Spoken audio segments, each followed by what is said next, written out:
RBK వ్యవస్థను సర్వనాశనం చేసినాడు. ఈ క్రాప్ను పూర్తిగా నిర్వీర్యం చేసేసినాడు.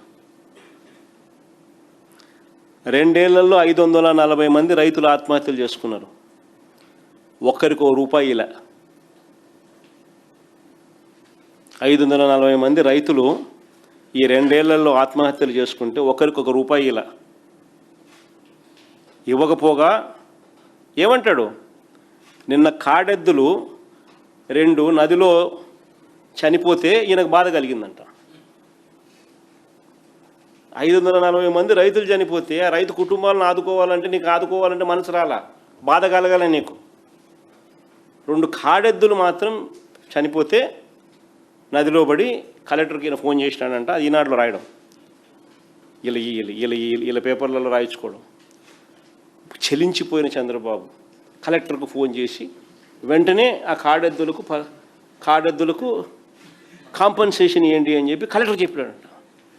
540 మంది రైతులు 2 ఏళ్లలో ఈయన పుణ్యాన ఈయన చేసిన మోసానికి చనిపోతే ఒక్కరికి ఇంతవరకు ₹1 ఇలా. బిల్డప్ మాత్రం చూస్తే 2 కాడెద్దులు నదీ ప్రవాహంలో చనిపోతే చంద్రబాబు చెలించిపోయినాడంట, కళ్ళల్లో నుంచి నీళ్లు తిరిగినాయంట, కలెక్టర్కు ఫోన్ చేసినాడంట, వెంటనే కాంపన్సేషన్ ఇమ్మని చెప్పి ఆదేశాలు ఇచ్చినాడని ఈనాడు పెద్దగా రాస్తాడు, ఆంధ్రజ్యోతిడు బిల్డప్ ఇస్తాడు, TV5 ఇంకా ఎక్కడికి ఇది?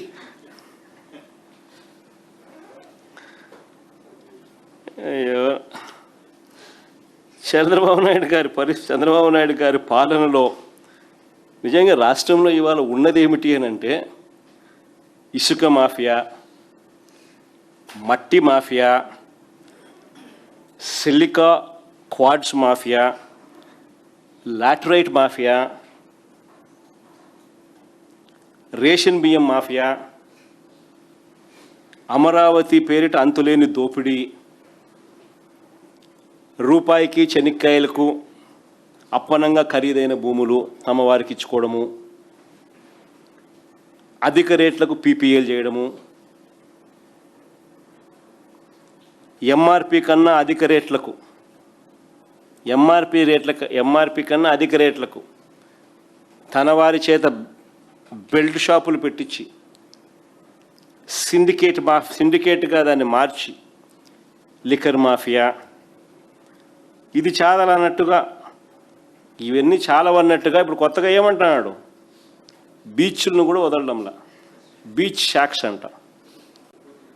ఇంతకుముందన్న కనీసము కుటుంబ సభ్యులతో పిల్లలతో కలిసి ఎవరైనా బీచ్ కన్నా పోయేవాళ్ళు.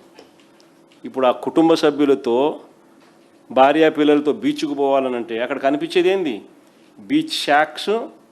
ఆ బీచ్ షాక్స్లో మందుబాబులు మందు కొడతా ఉన్నారు. కానీ ఎవడన్నా పోగలుగుతారండి బీచ్లకు?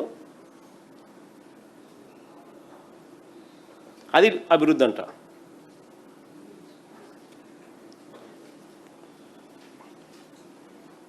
అమ్మకానికి ఆర్టీసీ పెట్టేసినాడు.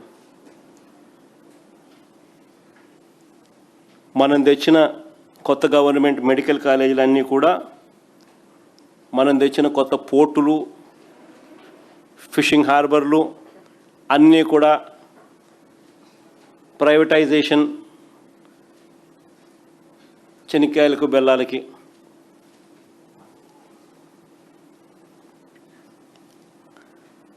నిజంగా వీటినన్నీ ఎవరైనా కూడా ప్రశ్నిస్తే, చంద్రబాబు నాయుడు గారి హయాంలో జరుగుతూ ఉన్నది ఏంటంటే, ప్రశ్నిస్తే వీటి అన్నిటి విషయాల మీద రెడ్ బుక్ రాజ్యాంగం, తప్పుడు కేసులు, అక్రమ అరెస్టులు, లాకప్ డెత్తులు. రాష్ట్రానికి పెట్టుబడుల సంగతి పక్కన పెడితే దోచుకునేదంతా కూడా విదేశాలకు పోతా ఉంది ఈరోజు. అబ్బా కొడుకులు ఊ అంటే సింగపూర్ అంటారు, ఊ అంటే దుబాయ్ అంటారు, ఊ అంటే ఆ దేశం అంటారు, ఈ దేశం అంటారు. దోచుకునేదంతా విదేశాలకు పోతాను. విదేశాల నుంచి పెట్టుబడులు కదా దేవుడు ఎరుగు.